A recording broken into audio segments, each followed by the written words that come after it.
Solusi apa sih yang bisa dilakukan untuk menghadapi permasalahan pangan di Jawa Tengah? Silakan Bapak. Ya, terima kasih. Sebagaimana yang tadi, kalau sudah apa yang dibicarakan Pak Anton, Pak Fadli, saya mencoba dari sisi yang lain lagi. Karena apa yang sudah disampaikan Pak Anton itu sudah benar. Tetapi ada kalanya yang tidak kalah pentingnya adalah bagaimana kita sebagai masyarakat Jawa Tengah itu merubah mindset. Orang itu tidak usah menghina kepada mereka yang mempunyai makanan pokok berbeda dengan kita. Iya. Gitu. Jadi kalau misalnya tersedia jagung, ya nggak usah bingung. Iya. Tapi jangan ragu ketika yang ada hanyalah sagu. Kita tidak perlu gengsi karena adanya ubi dan kita makan apa yang dihasilkan tanah di sekitar kita. Nah, kalau kita kemudian mempunyai satu pendapat semacam itu, maka saya percaya bahwa jagung tidak akan semurah yang saat ini terjadi. Iya. Karena apa? Karena emang masyarakat juga membutuhkan. Dan sekarang untuk apa? Ketela itu bisa menjadi tiwul, bisa menjadi gatot, bisa menjadi growol, bisa menjadi, itu luar biasa semua. Mungkin Pak Kuat versi Mas Anton versi growol.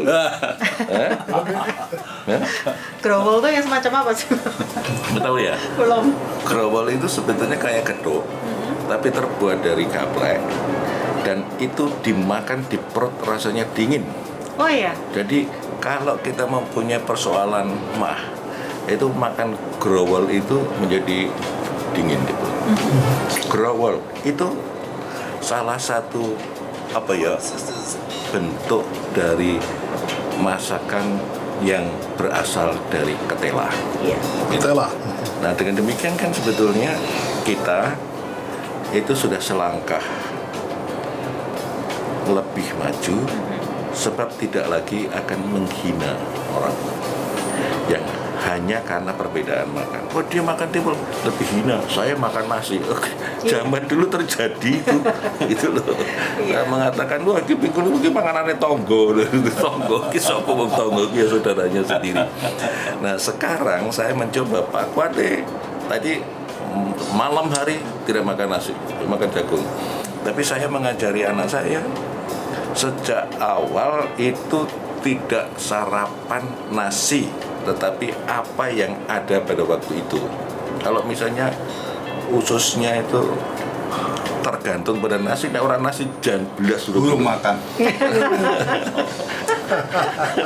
Tetapi anak saya Pusing Pak kepalanya Pak. udah sarapan. Aku sudah makan roti apa? Oh iya. Aku sudah makan nogosari yang kemarin dibawa Papa. Termasuk kalau saya pulang dari sini sudah sarapan.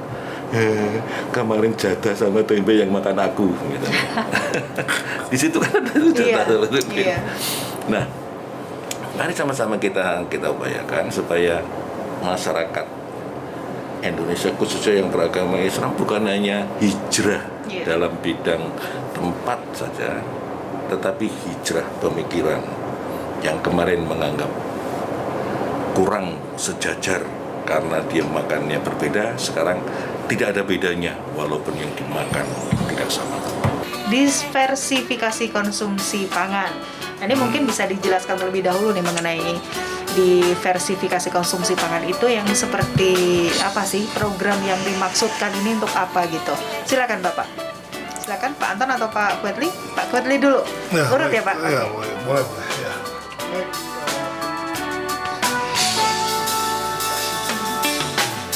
Kalau gambaran yang gamblangnya adalah agar kita tidak terpaku pada satu produk pangan. Iya. Ya, itu yang tadi saya sampaikan tentang beragam, itu yang dimaksudnya. Beragam, bergizi, stabil dan aman ya. Jadi itu artinya dengan diversifikasi pangan artinya kita dianjurkan supaya seimbang. Jadi mengkonsum berbagai jenis makanan, ya, tidak satu jenis saja. Iya. Nah, itu banyak sekali yang bisa kita ambil manfaat dari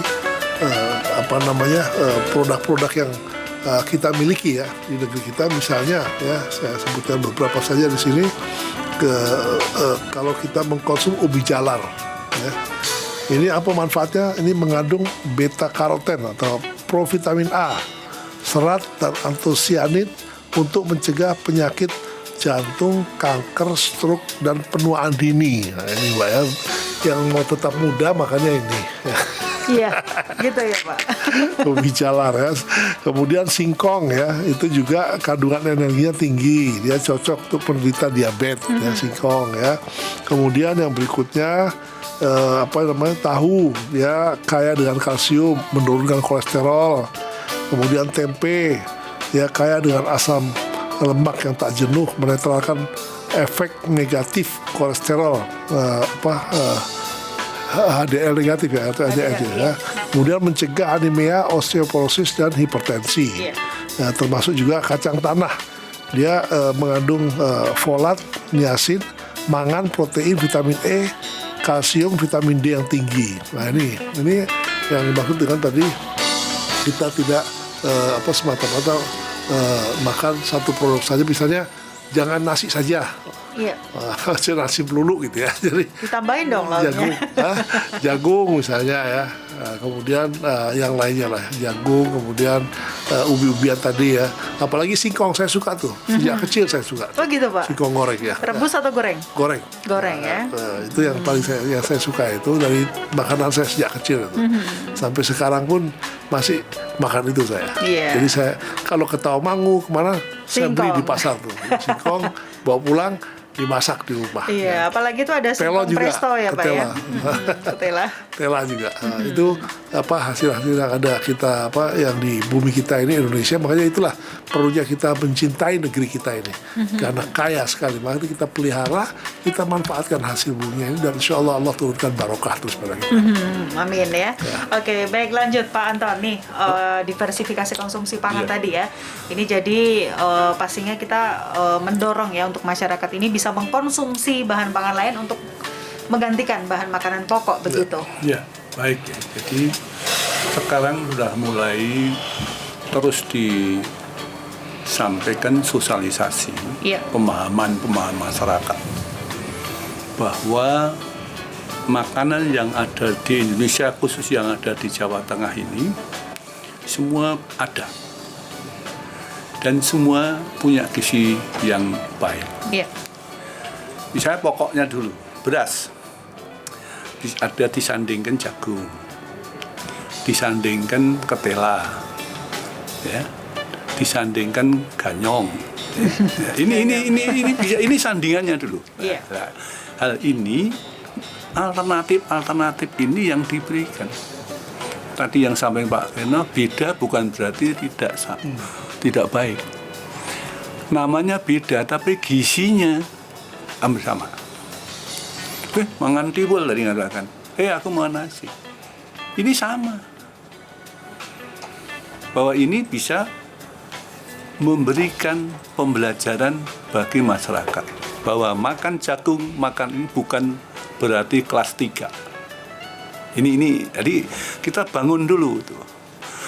Kita bangun agar masyarakat bangga terhadap makanan yang tadi tidak hanya beras tadi. Ini yang makanan pokoknya. Berikutnya yang disandingkan lagi, bahwa makan enak itu biasanya daging sembarang daging yang halal, Pak. Ya. Baik itu sapi, daging kambing, ayam, yang sekarang begitu murah ayam sekarang. Nah, kalau ini tidak bisa, apa yang harus disandingkan tadi? Yaitu produk-produk lokal yang bisa didapat dengan mudah. Tadi sampaikan Pak, ya, tahu, tempe, dan sejenisnya. Nah, ini nih ya disandingkan, ya. Diversifikasi. Ya. Loh, karena apalagi ya sayur mayur dan sebagainya kita itu punya, lahan kita itu banyak. Ayo kita manfaatkan lahan-lahan kita itu, kita tanami yang bermanfaat dan berguna bagi makanan kita. Ini yang terus harus kita dampingi mereka. Ya. Dengan demikian maka akan ada kebanggaan, ya, ada kebanggaan untuk bisa makan di luar nasi. Kesan yang umum sekarang ini berkembang, kalau belum makan nasi itu belum makan. Iya. Nah ini harus mulai diturunkan, harus diberikan pembelajaran baru bahwa makan tidak harus nasi. Makan ada berbagai macam alternatif yang mempunyai gizi yang cukup untuk kita makan dan kita akan hidup sehat. Ya. Berikutnya juga, ya, bagaimana kebijakan, ya, desa, ya, kebijakan desa. Misalnya setiap lahan yang kosong bisa ditanami atau disebarkan biji-biji beton misalnya. Beton duren, beton ini, beton ini, beton ini, beton ini. Ini akan suasana akan bisa menghijau. Jadi masyarakat sekarang harus diberikan pembelajaran, pendampingan bahwa yang akan dibangun ini kemudian gerakan, ya. Gerakan makan di luar nasi. Makan banyak pilihan. Bahwa di luar nasi punya wibawa yang sama, punya nilai yang sama. Dengan demikian kalau itu semua terus kita bangkitkan, ya, sekarang itu justru orang tuh bangga loh bawa nasi jagung di bawah sendiri. Iya. Ini di bawah sendiri. Banyak yang jual juga Pak sekarang ya. Jual banyak. Artinya apa? Ini sudah mulai bangga, Iya. terhadap makanan di Lokal. luar ini. Dan orang yang makan ini ada kecenderungan orang yang justru menjaga kesehatan yang baik. Jadi itu yang harus diwaspadai. Itu meningkatkan kewibawaan makan di luar nasi. Nah, ini akan terus kita. Kalau ini terus kita dorong, kita sosialisasikan, kita kan sekarang sudah mulai jajan pasar sudah ke istana. Ya, naik kelas ya. Naik kelas itu. Naik kelas. Jadi hampir semua jajan pasar pisang, kocang ini justru sekarang menjadi minat. Nah, ini mudahkan satu fenomena baru ini. Kalau dulu itu ada kacang, telur yang tadi sampaikan. Sekarang kalau itu sama ada nasi yang diserbu. Nah, diversifikasi inilah yang terus kita bangun. Coba kita lihat, kita ke Blikro Salatiga itu, harganya berapa? Karena sudah mulai dikemas dengan baik. Nah itulah kayak gitu, itu model-model baru yang akhirnya bangga bawa telo oleh-oleh dari Salatiga, bawa getuk, apa ini. Banyak sekali lah sekarang ini udah pengusaha-pengusaha muda itu cukup. Kayak gitu. Oke.